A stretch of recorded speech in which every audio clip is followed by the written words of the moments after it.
500 বছরের প্রাচীন রায় পরিবারের নবপত্রিকা পুজো মঙ্গলকোটের কৈচর গ্রামে আজও চলছে ঐতিহ্য।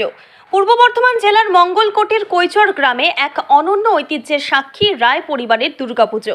গ্রামের বিভিন্ন পাড়ায় যখন দেবী দুর্গার প্রতিমা পুজো হয় তখন রায় বাড়িতে হয়ে থাকে নবপত্রিকার পুজো। এই পুজো প্রায় 500 বছরের পুরনো।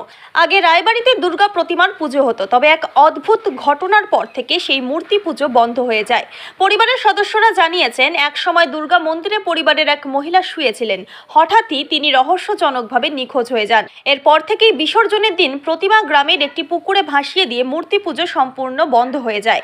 বেশ কিছু বছর আগে বাড়ির সদস্যরা উদ্যোগ নিয়ে প্রতিমা পুজোর পরিবর্তে শুরু করে নবপত্রিকার পুজো। পুকুর থেকে ঘটে করে জল এনে মন্দিরে রেখে নিয়ম নীতি মেনেই মা দুর্গার 4 দিন ধরে চলে এই আচার। আজও সেই প্রাচীন নিয়ম মেনে পুজোর দিনগুলোতে রায় পরিবারের সদস্যরা আনন্দ উৎসবে মাতেন। প্রতিমা নয়, কিন্তু নবপত্রিকাকেই মাতৃরূপে পূজা করা হয় এখানকার দুর্গোৎসবে। এটা কোন গ্রামে কি পুজো, কি ইতিহাস আছে, কি বা কি জানেন বা কি পুজো কি হয়?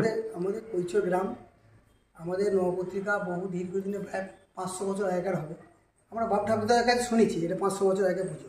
আমাদের মানে যোগাদ্দের সঙ্গে আমাদের টান এসেছে। রামচন্দ্র যখন করেছিল তার আগেকার পুজো আমাদের এখানে দীর্ঘদিনের পুজো হয়। আগে আমাদের মাটির মূর্তি হতো, সেটাকে যাই হোক কোনো কারণে একটা আমাদের বংশের নাকি কোনো এক মহিলা এখানে শুয়েছিল, সেটাকে আর ঘর থেকে পাওয়া যায়নি। তখন আমরা সেই ঠাকুর আমরা ওখানে বিসর্জন করে দেওয়া হয় এবং আমরা তারপর থেকে নবপত্রিকা আনি। এবং সেই ঠাকুর নাকি আমাদের শুনেছি যে ব্রাহ্মণরা সেই ঠাকুর নিয়ে পুজো করে এবং ব্রাহ্মণদের সঙ্গে আমাদের একটা সম্পর্ক আছে। যখন আমাদের অষ্টমী পুজো খ্যান হয়, একসঙ্গে দুটো খ্যান হতে হবে এবং ওরা আমাদের খ্যানের সঙ্গে সঙ্গে ওদের বাজনাপত্র যা আছে সমস্ত বাজনা ফাজনা নিয়ে এখানে আসে, আবার আমাদের সঙ্গে বাজিয়ে তারপর ওরা ফিরে যায়। তারপরে আমরা আবার নবপত্রিকা যখন বিসর্জন হয় তখন তারপরে ওরা রাতের বেলায় আমাদের বাজনাপত্র নিয়ে ওদের ঠাকুর আমরা বিসর্জন করতে। সঙ্গে আমাদের একটা সম্পর্ক আছে যে ব্রাহ্মণদের সঙ্গে। এই মাটি প্রতিমা হয় না দীর্ঘদিন? হ্যাঁ, দীর্ঘদিনে হতো, এখন আর হয় না। ওরা ব্রাহ্মণরা করে।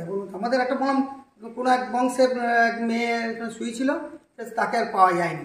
সেই কারণে আমাদের বংশের লোকেরা ওই ঠাকুর বিসর্জন করে দিয়েছে আর আমরা ঠাকুর আনি। তারপর কলাবউ, হ্যাঁ কলাবউ, আমাদের নবপত্রিকা কলাবউ এখানে প্রতিষ্ঠা করা হয়। তাহলে আমরা থেকে পরিচয় করছি। আমার দাদু এই পুজো করেছে, আমার বাবা কাকারা করেছে, তারপরে আমরা করছি। পুজোটা কদিন ধরে আনন্দ করেন? পুজো যেমন 3-4 দিন হয়, চড়ো আনন্দ হয়। আমরা এখানে নিজেরা সমস্ত ফ্যামিলি মোটামুটি 70-75টা মেম্বার আছি। 70-75টা মেম্বার আমরা নিজেরা রান্না বান্না করে এখানে খাই। আমরা বাড়িতে কাউকে রান্না বান্না করতে দিই না, আমরা নিজেরাই খাই। আবার আমাদের এখানে বলি হয় এবং বলির যে প্রসাদ হয় সেই প্রসাদও আমরা এখানে সব নিজের ফ্যামিলি লোকের মধ্যে আমরা নিজেরা খাই এবং কিছু লোকজন 2-4টে নেমন্তন্ন করি। প্রচুর লোকজনের সমাগম হয়। আপনার নাম? আমার নাম সুব্রত রায়। এটা কোন পরিবার এটা? হ্যাঁ, এটা কৈচর রায়পাড়া, আদি রায়পাড়া বলতে হবে। রায়পাড়া বলতে একটা হবে, কিন্তু ওরা অন্য জায়গায় থেকে উঠে আসে। এটা কৈচর আদি রায়পাড়া। গ্রামে কি পুজো বা কি ইতিহাস জানেন বা যতটা আমরা জানেন একটু বলুন। এটা হচ্ছে কৈচর গ্রাম, আমাদের মঙ্গলকোট থানা এবং পূর্ব বর্ধমানে। আমাদের প্রায় 500 বছরকার নবপত্রিকা পুজো হয়ে আসছে। দুর্গা প্রতিমা এখানে আসে না, এখানে কলাবউ দুর্গা হিসেবে আমাদের পূজিত হয়। আগে কি মূর্তি আসতো? আগে মূর্তি আসতো, এখন কোনো এক কারণবশত একটা সেই না মূর্তি আর আসছে না। তো সেই মূর্তি আমাদের জল দিয়ে দেওয়া হয়। সেই মূর্তিটা আমাদেরই বামুনপাড়ায় আসে। তা আমাদের 4 দিন পুজো হয়, এখানে খুবই ধুমধাম হয়। বহু লোক আসে এখানে, পুষ্পাঞ্জলি দেয়, এখানে প্রসাদ খায় এবং 4 দিন 5 দিন আমাদের এখানে রান্না বান্না সব আমাদের যারা সব আছে আত্মীয় স্বজন সবাই এক জায়গায় রান্না বান্না করে খাওয়া হয়। আপনার নাম? আমার নাম হচ্ছে তাপস রায়।